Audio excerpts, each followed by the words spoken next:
What's good, YouTube? It's your boy No Code, and we are back with another video. And yeah, man, we finna get in some reactions. Today we got my boy, the Fat Electrician. I say my boy because at this point, me and homie are like, you know what I'm saying? We like twins at this point. I ain't gonna lie. But so today's video is called The Real Rambo, Roy Benavidez. Yeah, I said that so wrong. Don't kill me. The green beret that took on an army with just a knife is crazy. Whoa. I'm reading that and just surprised. So let's get into the video because I'm intrigued. I'm intrigued. John Rambo, the action hero that was an unstoppable, unkillable Green Beret from the Vietnam War that went into battle with nothing more than a big knife. This video's not about him. It's also not about the man that inspired that character. That was Audie Murphy. This video is about the real Rambo, the actual man that was inspired to join the military because of Audie Murphy, that would go on to become a Green Beret and go into combat. Yo, that's crazy. I never knew Rambo was like based off of somebody. Am I late? I gotta be late because obviously y'all knew that, but I didn't. Against 1,000 men with nothing more than a big knife. Today we're talking about call sign Tango Mike, aka that mean Mexican Master Sergeant Roy Benavidez. This video is brought to you by Delete Roy Me. Benavidez. I thought you'd never ask. 2 this week, huh? Which one was I supposed to use? I mean, either was fine, Dang. but both works, I guess. Still on the couch? Yeah, of course. She's spazzing. Love you. I ain't gonna lie, his wife kind of thick though. It's a rough life. Anyways, Delete Me. My boy Fat Electrician chose right. I see you, my boy. Super simple, straightforward business. You give them money, they make sure that your personal information is not being sold on the internet by data brokers. Okay, and here's the thing with this. When I first Wait, what kind of guns does she have?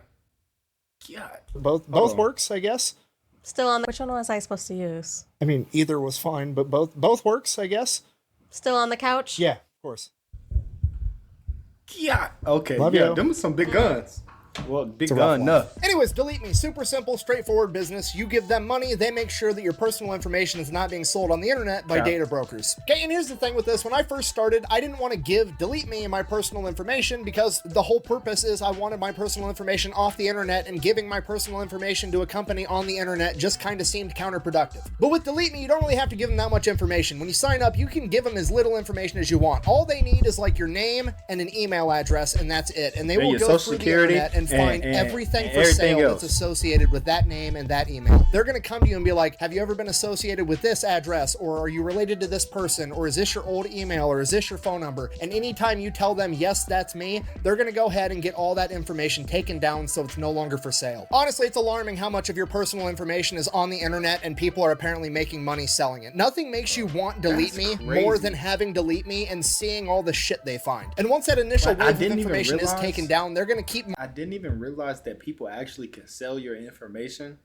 and make like a profit. Like obviously they can make a profit, but I didn't realize like what information do they have that they're selling to other people? Like my phone number, my email, my address. Dang, that's 3 things. Dang, they making a profit. Monitoring all of these data brokers, and anytime there is a new listing available with any of your information, they're going to make sure it gets taken down as soon as possible. So if you want to check them out, I'll have a link and a discount code down below. Let's get back to the video. Born on August 5th, 1935, Roy's first memory in life was attending his own father's funeral after he had passed away from tuberculosis when Roy was 3 years old. 1 year later, Roy's mother would remarry, and 9 months after that, she would give birth to Roy's new half-sister, and from that moment on, Roy was essentially on his own. His parents gave all of their attention to their new daughter, and Roy and his younger brother Rogelio were kind of neglected. 2 years later, Roy's mother would develop a cough that would get progressively worse and worse, similar to how Roy's father had. Roy's mother now had tuberculosis too, and while she was on her deathbed, her husband, Roy's stepfather, would inform her that he would absolutely not be raising another man's kids. And 6-year-old Roy overhears this. He's terrified. He has no idea what's going to happen to him and his younger brother Rogelio. He's already lost his dad, he's about to lose his mom, and his stepdad doesn't want him, and that's the only family he's ever known in his entire life. On the day of his mother's funeral, his stepfather tells him and Rogelio to pack their things. They're going to go live somewhere else. They load up in the car, go off to where the funeral's held, and at the funeral, a man comes up and introduces himself as Nicholas Benavidez. He is their father's brother, Roy and Rogelio's uncle, and they're gonna come live with him. After the funeral, they load up in Uncle Nicholas's car and they head off to El Campo, Texas, Roy and Rogelio's new home. Upon their arrival, they get to meet what is going to be their new immediate family. They have their Uncle Nicholas, their Aunt Alexandria, their grandfather Salvador, and their 8 cousins. Roy is then informed that it is now going to be 7 boys sharing 4 beds, and that everyone in this family has to work to make this entire thing work because they don't have a lot of money. All the kids in the family are expected to go to school, get good grades, and then after school, they all have a job that they are expected to go out and do to help contribute to the... I ain't gonna lie. A lot of people be talking on Hispanic people, but them are the most hardest working people for real, for real. Like, they'll do stuff we do not care to do with no problem and not that much money. So that goes to show we gotta do better as people. The family, and at the age of 7, Roy's first job was to go shine shoes to earn a little bit of extra money. Then in the summers or any other time the opportunity presented itself, they would all go out as a family and work in the fields picking crops. And this goes on for Roy's entire childhood, and his new family is incredible. His aunt, his uncle, his grandfather Salvador, they're the best people on the planet, but they're also being spread across their work and the 9 other kids in the house, so no kid gets a whole lot of attention. So between that, losing both of his parents, and being abandoned by his stepfather, he's kind of an angry kid, understandably so. So at a young age, he developed a pretty bad attitude, and he was not afraid to fight about it. One of his favorite things to do when he was 7, 8, 9, 10, 11, 12 years old was to go to the movie theater and watch the newsreels of all the different things that were happening in World War II. And he was inspired by the paratroopers. That's what he wanted to do. He wanted to be in the United States Army. But the problem with this pastime of going to the movie theater to watch all the newsreels was that you had to pay to get inside, and Roy didn't have any money. All his shoe shining money went back to the family. So Roy and a bunch of other kids would wait outside the movie theater for one of the previous showings to leave, and hopefully rich people would throw their pocket change out and let all the poor kids scramble and fight over it. It didn't take young Roy long to figure out that if he just beat up all the other kids, he would get all the money, and then he wouldn't have to run and dive for pocket change. The enemy cannot push a button if you disable his hand. And that's just the beginning of the fighting. It gets so much worse because as World War II progresses and all the young men go off to fight this war, there's a huge lack of manpower all across the United States. And to help alleviate that, one of the things the United States government does is basically opens up the southern border so that people can freely come into the United States and begin working. Because of that, there ends up being this huge misconception, especially in any state bordering Mexico, that any person of Hispanic descent wasn't even American, they were just some Mexican that was showing up to work in the fields. Y el acento, ¿dónde are you from? Scranton. Before that, La Philadelphia. This leads to... That episode was so racist.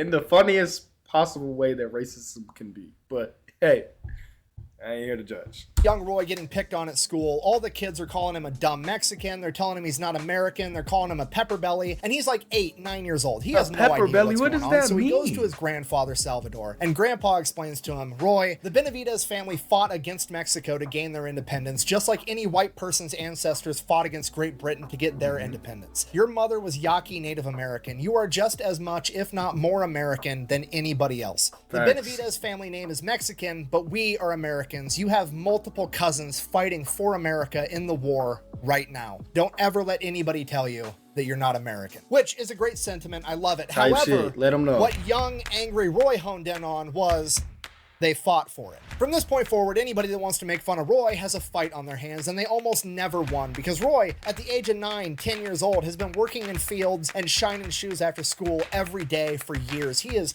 way above the average level of toughness for a young man. And Roy wasn't even that big of a kid. If anything, he was smaller than average, but none of the bullies were bigger than him either once they were... I'm gonna let y'all know, when you a little kid and you know how to fight, size does not matter at all.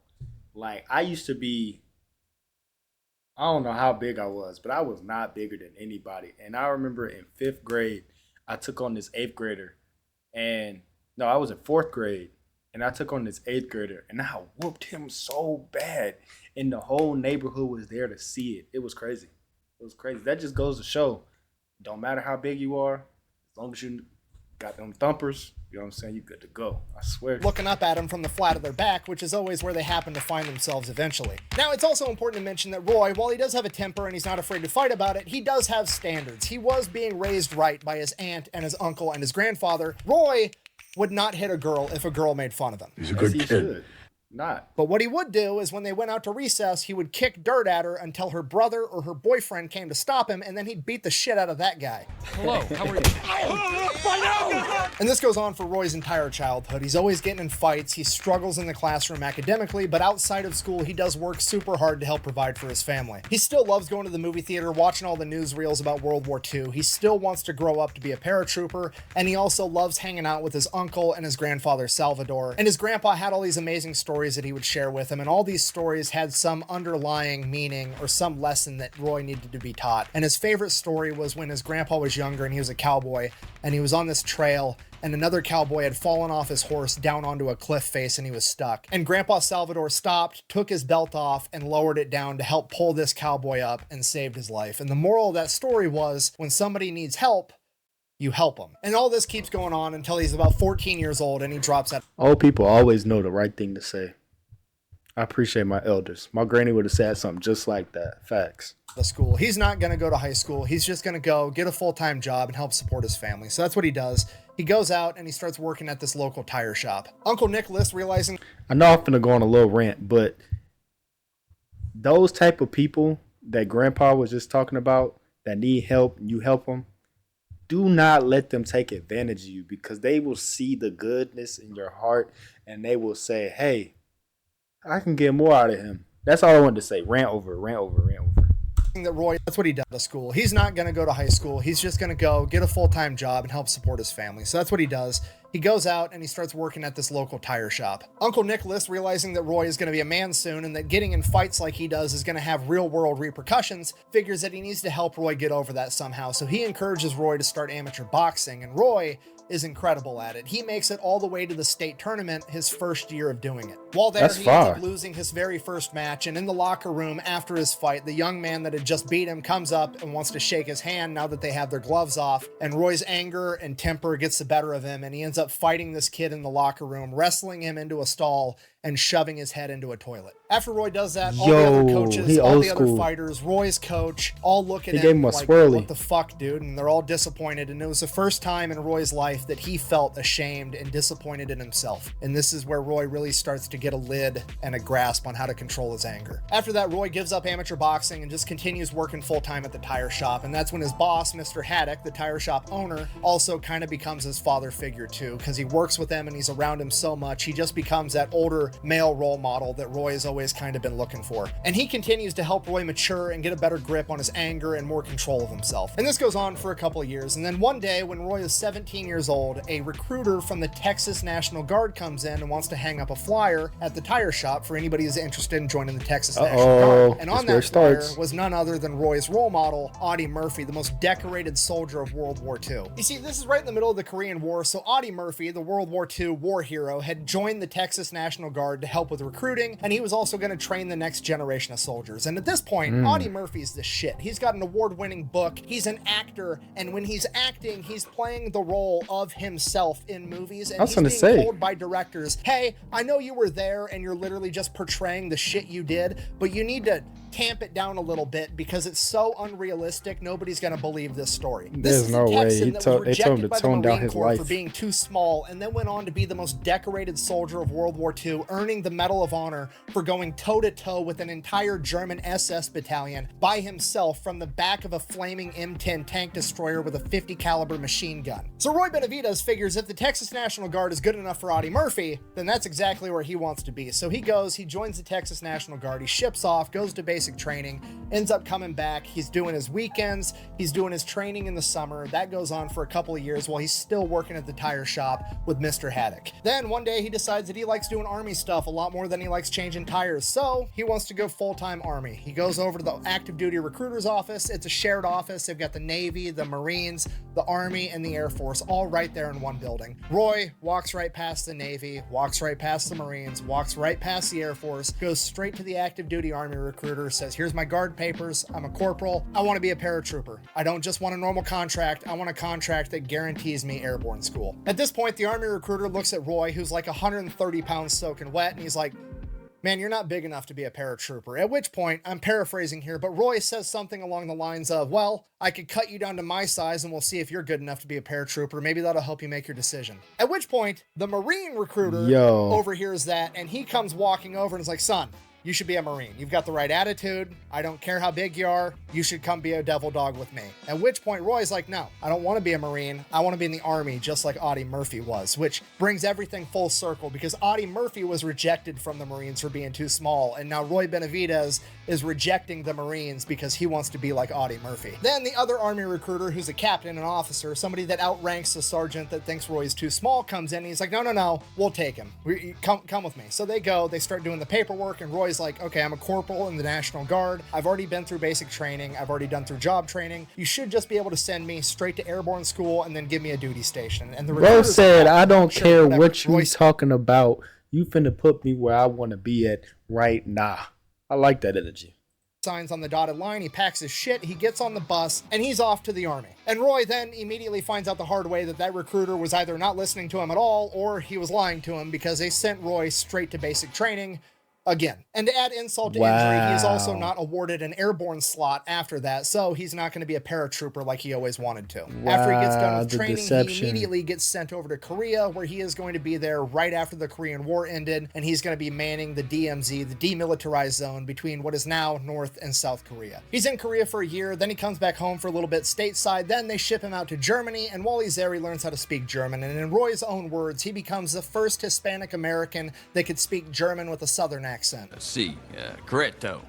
He gets done in Germany, he comes back home, he goes to military police school, becomes an MP, and he gets assigned to basically being a glorified chauffeur for high-ranking military officers, generals, colonels, etc. And then randomly, one day, a couple months out from his contract being up with the Army, he's trying to decide whether or not he wants to re-enlist, and this General Westmoreland, asks him, you ever thought about being a paratrooper? And Roy's like, yeah, actually, that's the only reason I'm here. I wanted to do that. I kind of got screwed out of it. I'm thinking about re-enlisting, and if I re-enlist, I really want to be able to become a paratrooper. To which the general kind of like doesn't even really continue the conversation. He's just like, huh, well, that's neat. Anyways, we're at the airport now. I got to go, bye. And then Roy never sees this guy ever again. A couple months later, Roy's contract is about to be up. He has to decide if he's going to re-enlist or if he's going to get out. And his potential re-enlistment contract, there's an airborne packet courtesy of General Westmoreland. If he decides to re-enlist, he will get to go to airborne school and he will get to become a paratrooper.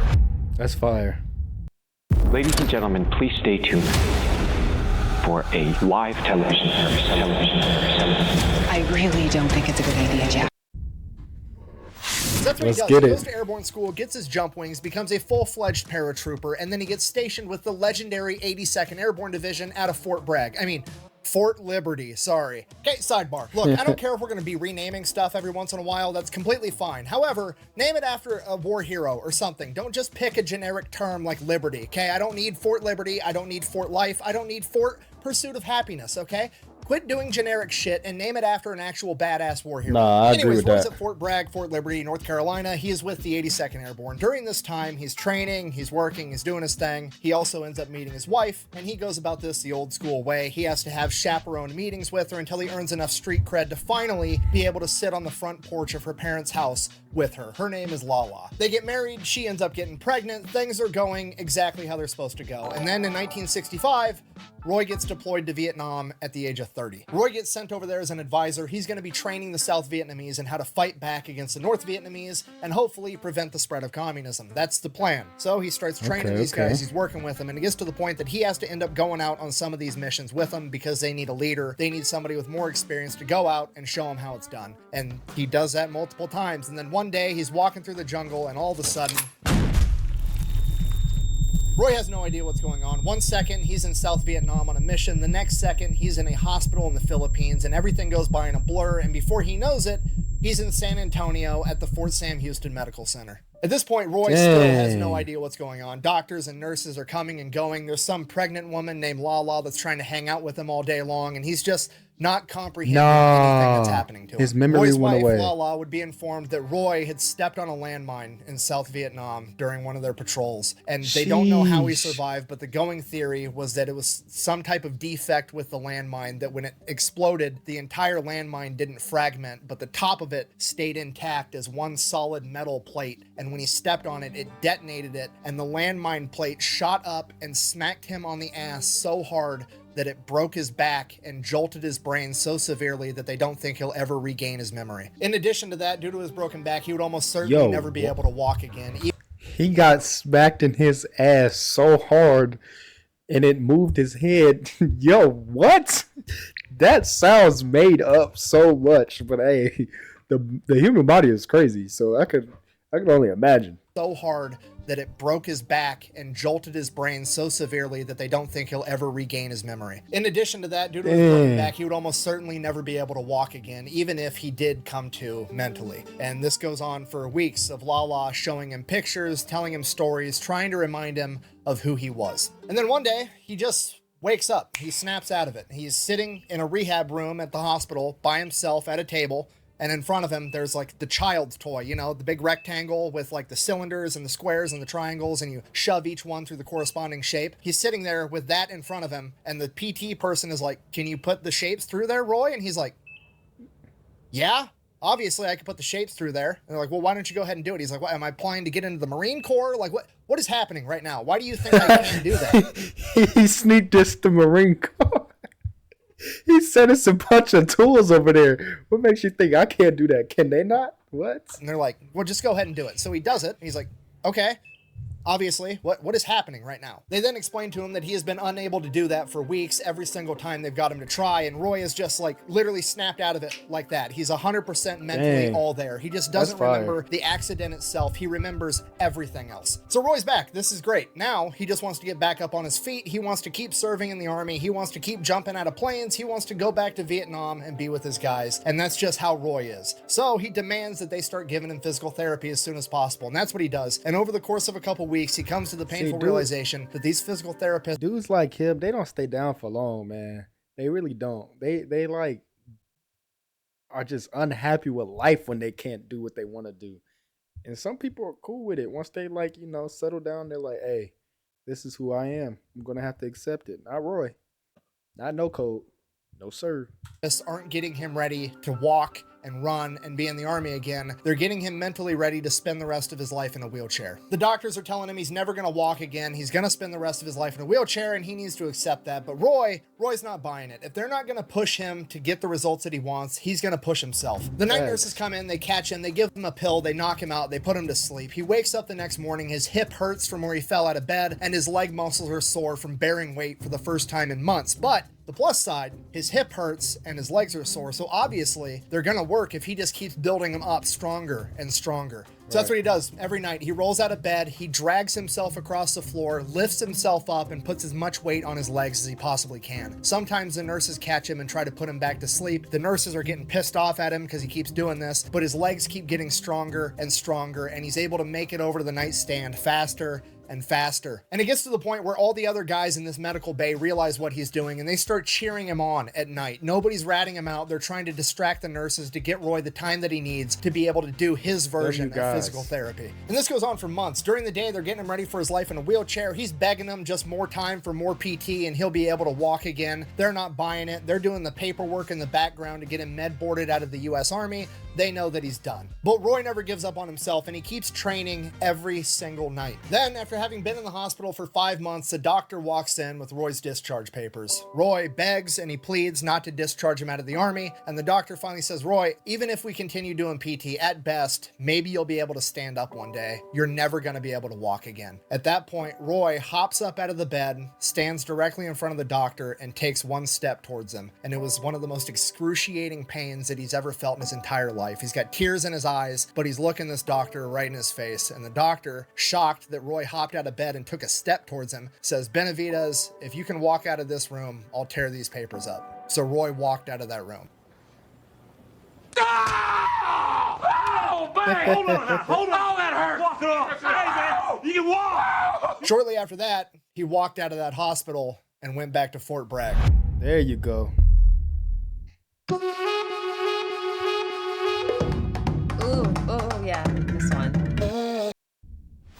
Obviously, he There gets you assigned a go. desk job, but despite that, Roy's going to do the best job he can no matter what tasks they give him. So he crushes that job the best he can, and when he goes home at night, he continues to train. First, he starts walking a couple miles a day. Then he's walking 5 miles a day. Then he's running 5 miles a day. Then he's running 10 miles a day and doing 500 push-ups in a single day, every day. And he works himself up to being just as fast, just as strong as he ever was. And then, since he did such a good job at that desk job, he kind of figured out how things worked. And then wouldn't you know it, one day, out of the blue, Roy Benavidez's name ended up on a manifest to do one of the jumps for the 82nd Airborne's training. Not just one manifest, but 3.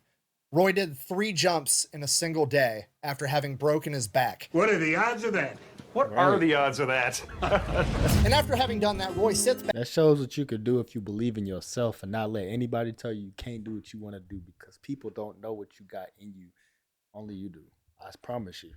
Back, relaxes, reflects on his achievement. No, I'm just fire kidding. story. He goes out and decides that he wants to become a Green Beret now. So he goes off to Special Forces selection and he makes it. He passes. He becomes a Green Beret. On one hand, absolutely incredible. It is almost unbelievable that he's able to accomplish this. On the other hand, it's From what I heard, them Green Berets, man, they used to get the chicks. So they had to be some studs in the military. obvious that he was going to be able to accomplish That's this, all I right? know. Because if you don't know about these special forces groups, it's never like the fastest, the strongest, the freak athlete that ends up making these special forces units. It's always just that tough farm kid that you're going to have to kill to get him to stop. It's that person that's never going to quit. And if there was ever a embodiment of that archetype of person, it's Roy Benavidez, okay? Homie stepped on a landmine and literally walked it off. Of course he had what it took to become a Green Beret. That's just to get selected to be in the unit though, so then he has to go off and get all of his other training. He becomes a linguist, he gets cross-trained as a medic, he gets trained on every heavy weapon system, he becomes trained in military intelligence, the gathering of information. So he gets done with all this training, then he gets orders that he is going to be deploying to Central America. Here's the problem, Roy doesn't want to deploy to Central America, Roy wants to go back to Vietnam. So Roy goes back to that very same office that he worked in for a little while he was training before he became a Green Beret, and wouldn't you know it, somehow or another his orders got changed and he was sent to Vietnam instead. But Roy wasn't just going to be going to Vietnam, he was going to be going to other countries neighboring Vietnam, like Cambodia. Roy was part of MAC v SOG. Okay, real quick, for those that don't know, MAC v SOG at this point in time is America's premier top secret special forces group, okay? They take all the best guys from all the other special forces, the Army Rangers, the Marine Raiders, the Green Berets, the Navy SEALs. They take their best guys and they put them in this unit together as like America's special forces dream team. Basically, they're the ones doing all the stuff that America's not doing. You know, this group is so secretive that nobody even knew that these guys existed until like 30 years after Vietnam. Okay, SOG, everybody thinks it stands for Special Operations Group. That's not what it stands for. It stands for Studies and Observations Group. And they did that on purpose because they wanted it to sound like some nerd shit. That way, if a politician or a high-ranking officer that wasn't supposed to be in the know read that on a document, they weren't going to ask any questions. During Vietnam, these guys had a 150-to-1 kill-death ratio. For every MAC v SOG member that went down, 150 enemies went down first. And they do all kinds of different crazy stuff during Vietnam, but when Roy gets linked up with them, they're working in Cambodia. Okay, real brief, oversimplified version of what's going on here. You have the AKD, NVA, that's the on North point in Vietnamese Call of Army, and Duty. they are trying to supply the Viet Cong, the guerrilla fighters in South Vietnam, with a bunch of supplies. Now, they have two options. They can punch through the front line, fight through all the American defenses to deliver these supplies. Doesn't sound like a very good time. Or they could cheat. They could just cut right over into Laos and then travel through this neutral territory with no resistance, and then travel into Cambodia, more neutral territory with no resistance, penetrate way past all the American front lines, deep into South Vietnam, and then cut back in and drop off all the supplies. Okay, and to be fair, that's a brilliant plan because there's not a whole lot America can do to stop it, right? Because the only thing America really can do is to send their troops into Cambodia and Laos, and that's not going to be a very popular idea considering that most of America's mad that they're in Vietnam in the first place. They're definitely not going to support invading 2 more countries. So if America wants to stop this, the only thing they can do is to send their own guys into this neutral territory where they're not supposed to be to cut off this supply line. And then, even if they do run into each other in this neutral territory, it just turns into the Spider-Man meme, right? Hey, you're not supposed to be here. No, you're not supposed to be here. And then everybody's just as guilty of breaking the same rules. It's a really good plan on their part. Okay, but here's the problem with this whole thing. At that point, hey, I won't tell if you don't. You know what I'm saying? America cares a lot more about not getting caught in these neutral territories than the North Vietnamese do. Because of this, the Americans are only sending in very, very small groups of men, like 12 guys or less, whereas the North Vietnamese are sending in entire companies. They're sending in hundreds of guys. So this makes it impossible for the Americans to directly confront the North Vietnamese. So rather than confronting them, they start stalking them. They start tracking them down and following them, writing down what their most commonly used paths are, what they're dropping off, where they're dropping it off. They try to memorize all their different routes. They try to figure out anything and everything they can about their operations inside of Laos and Cambodia. So that goes on for a while, and then somebody gets the bright idea of like, hey, we know where all the enemy's ammunition is. What if we just snuck in a bunch of defective ammunition that blew up when they tried to fire it? No, that's and then smart. It would not only take care of some of the enemy troops that got messed up from, you know, a howitzer round blowing up or ammunition blowing up or defective ammo, and they go and try to get into a firefight, then the Americans are guaranteed to win. There's that aspect, but then there's also the psychological aspect of the enemy isn't going to trust their own supply line anymore. So then that goes on for a little while, and then eventually that's such a W plan to not only mess them up with their own supply. Like, that's like you having a drug dealer and then he gives you a bad batch and you like, what was that? I can't buy from you no more. Now they out of weapons in their situation. You know what I'm saying? Like, dang. That was smart thinking. Vietnamese and the Viet Cong figure out that the Americans are doing this, so they start sending out their best guys, their equivalent of MAC-VSOG, and they send them out into these neutral territories to try to hunt and kill the American MAC-VSOG operators. Because of that, the MAC-VSOG casualty rate goes up, and at one point, it was actually reported as being a 100% casualty rate. If you were in MAC-VSOG during this era, there was a 100% likelihood that you were going to get injured or killed in the line of duty. A Purple Heart to these guys was just a rite of passage. So MAC-VSOG starts taking more casualties. They realize they're being hunted. Then they start doing countermeasures to prevent from being caught. They're having helicopters go in and pretend to drop off a bunch of operators when they're actually not doing it, basically spamming them. That way, when they actually do go behind the line, the enemy's not going to know whether that was a fake drop-off or a real drop-off. So that's what's happening. There's like this shadow war going on in the neutral territories of Cambodia and Laos, and this is what's happening. They are playing so many mind games with them. So 2 weeks into being there, Roy goes out on a mission, and one of the guys that he's with ends up getting shot up, and they have to get this guy medevaced. But they're still being attacked, so they can't go out in the open so a helicopter can land. So the helicopter has to drop what's called a McGuire rig. It's basically just a rope that these guys are going to hook onto, and they're going to pull them straight up out of the canopy of the jungle and fly off with them dangling underneath the helicopter like some badass Pinocchio. Now, usually when you do this, like you can see in this picture, you're stacked on top of one another on the same nylon rope. But for some reason on this day, they dropped 2 nylon ropes. Roy hooked the other guy that's injured up to one, and he hooked himself up to the other. And Roy probably didn't even realize that there was 2 ropes. He just saw a bunch of nylon rope everywhere. He hooked both of them up, and they were going to take off. So they get pulled up out of the canopy. They take off headed towards camp, but because they're each on a different rope, the ropes end up getting crossed and the nylon ropes start rubbing together. And when nylon rubs up against nylon, it melts because it's plastic. So these ropes are going to end up snapping, and Roy and his buddy are both going to fall to their death unless they can land and get this figured out. And they can't land because they're still being shot at. Now, luckily for Roy and the other guy, the belly man in that helicopter was another one of Roy's friends, a sergeant by the name of Leroy Wright. And he noticed what was going on, and he ties himself off to a 3rd rope and lowers himself out of the helicopter in between the other 2 nylon ropes, allowing his body weight to untangle the ropes as he lowered himself down, saving all 3 of them. That's fire. 2 days after that, Roy wakes up in his cot. Time to go get breakfast. He heads off towards the chow hall. He's making his way there, and everything just starts scrambling. There's radio transmissions coming in saying it's a Daniel Boone tactical emergency. Daniel Boone is the name of the operation in Cambodia. You're not supposed to be saying that over the radio, period, which means that shit has really hit the fan somewhere. Everybody around him starts scrambling. Helicopters start going out, and helicopters start coming back in, all shot up with injured men on them. And Roy goes up to one of these helicopters trying to figure out what's going on.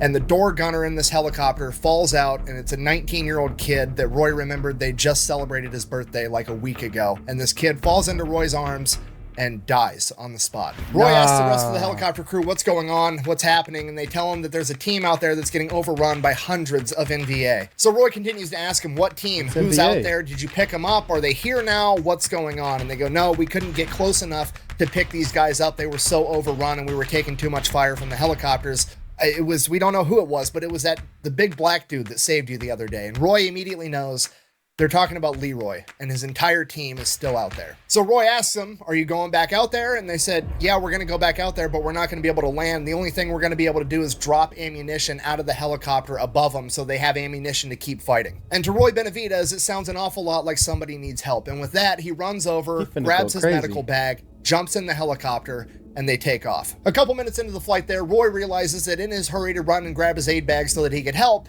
he made a mistake. A really, really big mistake. He forgot his gun. He forgot his gun. God damn it! He is now in a helicopter flying into combat with no gun, no food, no water, no grenades.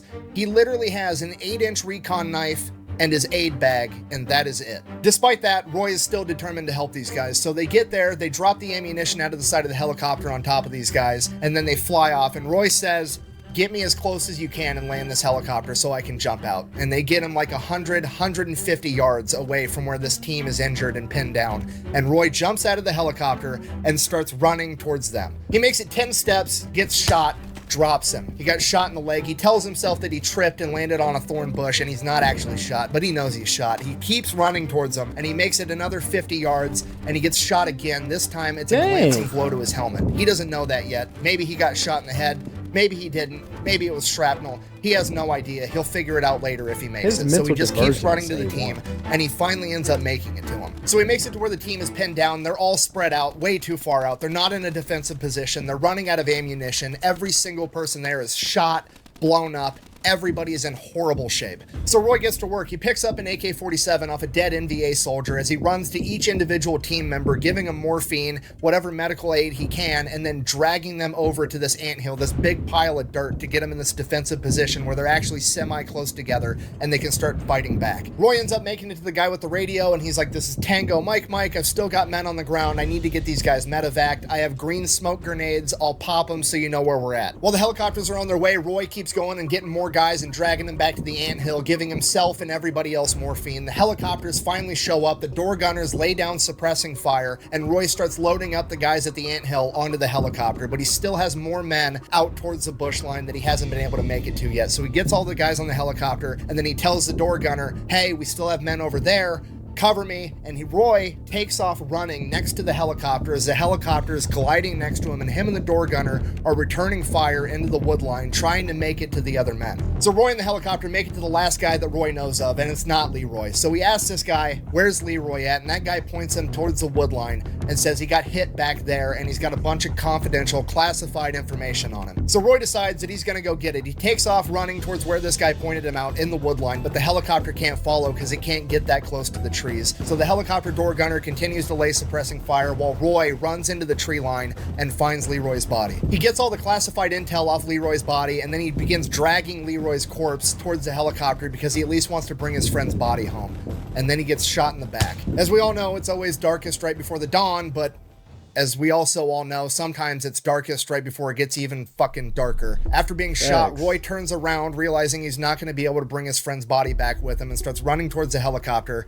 And then he sees the helicopter pilot get shot through the window as the helicopter spins out of control and crashes. Roy makes it to the crash site, and everybody there that survived is pretty much ready to call it a day. They've accepted the fact that they're about to die, and Roy hasn't. He starts dragging everybody, getting them away from the burning helicopter and getting them into another defensive position so that they can fight back. He's going and getting AK-47s off of dead NVA soldiers, getting these guys guns. He has guys that can't even see. They're missing eyes, and he's just telling them, shoot that way. Under Roy's leadership, they start fighting back, and Roy starts calling in airstrikes, F-111s, F-4 Phantoms, gunships, anything and everything they have, and they just start bombing this tree line with all they've got, and they do it over and over, but the enemy soldiers just keep coming and coming. There's literally hundreds of them, and this goes on for hours. It's too hot for them to get a helicopter in there to load people up, and every time they bomb the tree line, more enemy soldiers run out of it towards Roy and his crew. And it gets to the point that they're literally using the dead bodies of soldiers as sandbags to stop bullets. Roy and the men on the ground don't Is it just me, or does music got my like heart racing? Like I feel like I'm watching a movie, but he's just telling me a story. Like, sheesh. Realize it at this point in time, but the crews up in the gunships that are mowing down the forest that the enemies are coming from are starting to mow down so much vegetation that they're starting to see straight lines, which don't occur. Sorry, I mean to interrupt, but like his storytelling is so like on point. I can visualize everything that he's saying. Like, that's a talent.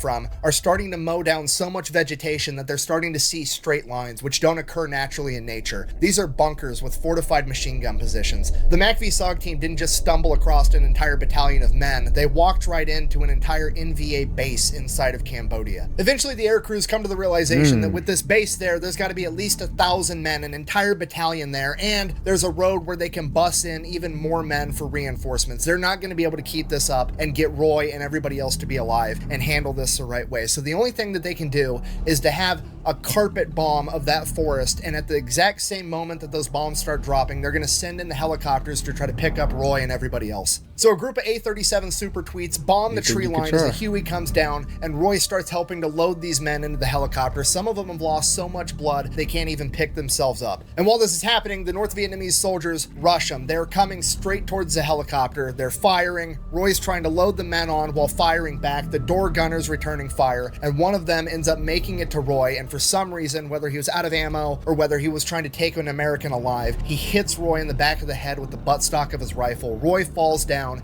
and then he swings it again at Roy's face, dislocating his jaw. Roy, somehow still conscious, gets up, starts trying to wrestle this guy to the ground. He lost his gun. All he has is his recon knife, and this guy's got his rifle with a bayonet on it, and the enemy soldier goes to lunge at Roy with the bayonet, ends up cutting Roy's arm, and then Roy lunges at him, misses. The enemy soldier lunges back. He ends up stabbing Roy in the stomach with the bayonet, and Roy ends up getting to him with the recon knife, stabbing him in the chest and killing him. Roy pulls out the bayonet, can't get his recon knife out of this guy's chest, and he's now holding his intestines in his stomach with one hand. At this point, Roy's right next to the helicopter, and he's looking right at it. He should get in the helicopter, but he turns around away from the helicopter, and there's 2 Americans still out there returning fire that are able to fight.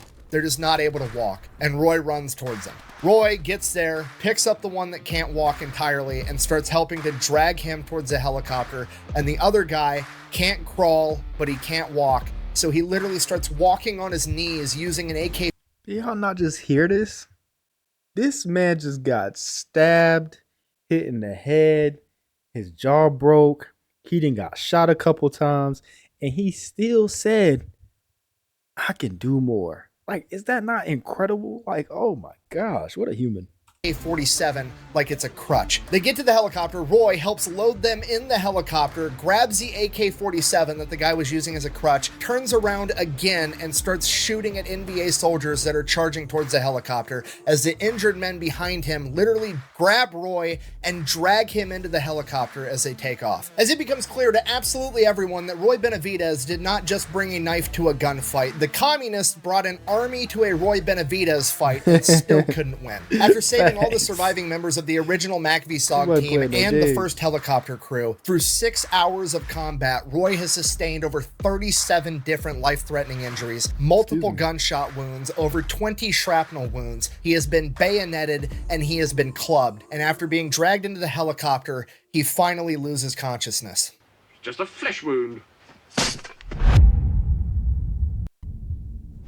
His next memory is being literally waist deep inside of a body bag as an American medic is zipping it up. His eyes are caked with blood and he can't open them. He can't talk to the medic because his jaw is dislocated and he's lost so much blood that he can't move. And from the medic's perspective, he doesn't even realize that Roy's an American because he's Hispanic, he's got the same skin tone as the North Vietnamese, and Roy's body is literally laying on top of 3 dead NVA soldiers that in Roy's fog of morphine and adrenaline, he loaded into the helicopter because he didn't want to leave anybody behind. Roy can literally feel the teeth on the zipper closing as it gets closer and closer to his head, and once the zipper reaches his neck, somebody stops the medic and says, "Hold on, that's Benavidez," and he instructs the medic to double check and make sure that Roy is actually dead. And the medic argues with him, and Roy's buddy says, "I don't care, double check."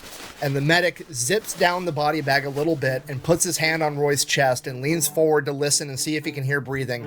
And at this moment, Roy takes what he describes as the best shot he's ever made in his entire life. He spits directly in that medic's face. Get him that hawk tour. And with that, they get Roy out of the body bag. Not the hawk tour. Yo, Shorty is hilarious. I'm not gonna lie. That hawk tour. They get him in the aid directly in that medic's face. Get him that hawk tour. And with that, they get Roy out of the body bag, they get him in the aid station, and they start trying to do everything they can for him, but they're almost positive that he's not going to make it. After his chain of command figured out everything that had happened and that Roy was pretty much the only reason that the 8 other men that survived made it out of there alive, immediately got him signed up to receive the Distinguished Service Cross. The only reason they didn't try to get him the Medal of Honor on the spot was because they didn't think Roy was going to survive, and they wanted to get him an award that they could give him in the field so that he could receive it before he passed away. But Roy Benavidez had other plans. He doesn't pass away. Instead, he recovers. And not only does he recover, he yet again refuses to get med boarded out of the Army into a medical retirement and continues to serve an additional 10 years in the United States Army. And during that time, they try to get him awarded the Medal of Honor because if anybody deserves it, it's this guy, right? But for some reason or another, it always ends up getting rejected, and it gets rejected again and again and over. They just keep rejecting his Medal of Honor. But there's nothing that Roy or anybody else could do. For some reason or another, the committee in charge of awarding the Medal of Honor simply did not want to give Master Sergeant Roy Benavidez the award that he had earned. So he did the only thing he could do. He just kept on keeping on. So he went on, served throughout the military until 1976 before finally retiring as Master Sergeant Benavidez, the recipient of the Distinguished Service Cross. As Roy retires, there was another press push about how incredible he was, wondering why he didn't earn the Medal of Honor, and this ends up connecting him with one of the men that he had saved that Roy actually thought had died. And this man gets a hold of Roy almost 12 years after the fact, and he tells Roy that he's going to write up everything that he witnessed and send it into this committee again. And yet again, even despite all this new information, the committee in charge of awarding the Medal of Honor rejected it. Yo, I need to talk to this person, bro. Because there's no way you discredited this entire man's effort in being one of the best men in the fucking world. Excuse my language, but in the fucking world. And you not even acknowledge that and give him the award that he deserves. It's always something with them people, bro. It's like those people, they couldn't get their own medal. So they just well, I have the power to hand them out. Let me just reject them all. Dude, go jump off a cliff. Again. And then they realized what they were doing wrong. They were telling the whole truth. They were saying that Roy hopped in a helicopter, flew into Cambodia, and helped save a bunch of MACV SOG members. And as far as the US government's concerned at this point in time, up until the mid-80s, MACV SOG, A, doesn't exist, and B, if it did, it definitely would not be operating in a neutral territory like Laos or Cambodia because that was against the rules. I can neither confirm nor deny details of any operation without the Secretary's approval. Number 1, my girl Yinlin. Look at that design. Fiery red hair, beautiful outfit design. What is... So the politicians and the bureaucrats in charge realize that if they give Roy the Medal of Honor for saving MACV SOG members in Cambodia, which wasn't supposed to be happening, there could be political backlash, and they're not going to metaphorically stick their necks on the line just to give Roy what he deserves, despite the fact that Roy put his entire life on the line for them. So bearing this in mind, they redo all the paperwork, they jump through all the hoops to try to get Roy the Medal of Honor again, and this time, rather than saying that Roy's courageous actions occurred in Cambodia, they simply said that they happened to the west of Lock-In Airfield, which was where Roy was stationed.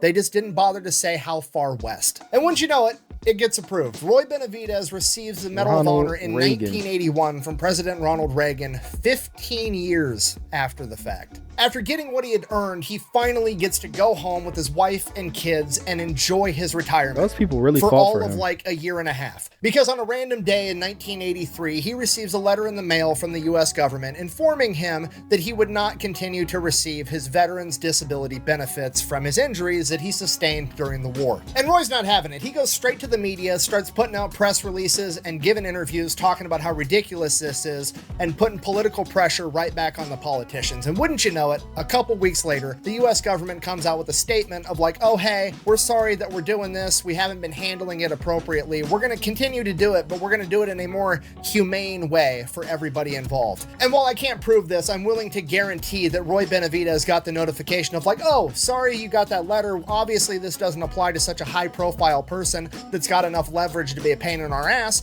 Here's your benefits, but we're going to go ahead and fuck everybody else. And Roy wasn't going to allow it. He came out and said that if they can try to do this to him, he can't imagine what they're going to try to do to everybody else. So he keeps fighting for not only himself, but for the other 350,000 veterans that were getting their benefits cut, right? Because they need help too, and Roy's gonna help them. So he keeps pushing and putting more pressure on the U.S. Like, these people literally tell you, hey, go fight for our country. But if you get hurt, we can't help you anymore. I'm sorry. Like, screw you. Like, dang. That's one big reason I couldn't be a part of the military, bro. Like, they just, as humans, I feel like they just look at us as disposable bodies that can go out on the lines just to die. And if we don't, we'll give them a medal and say, great job for not dying. And if we don't like the way you didn't help and not die, we're gonna deny you from like your medal. What? I don't know.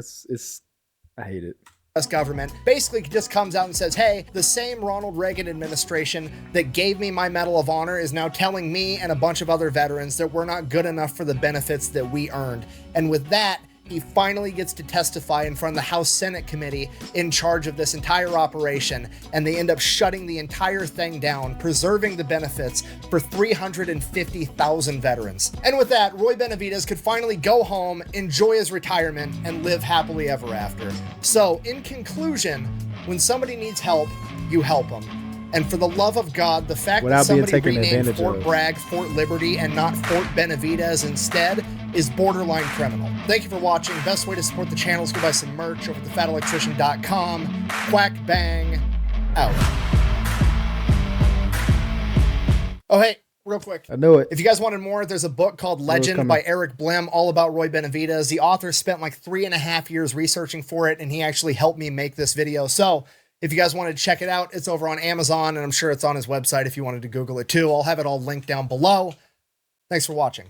After that PlayStation comment, I'm taking these back. Come on.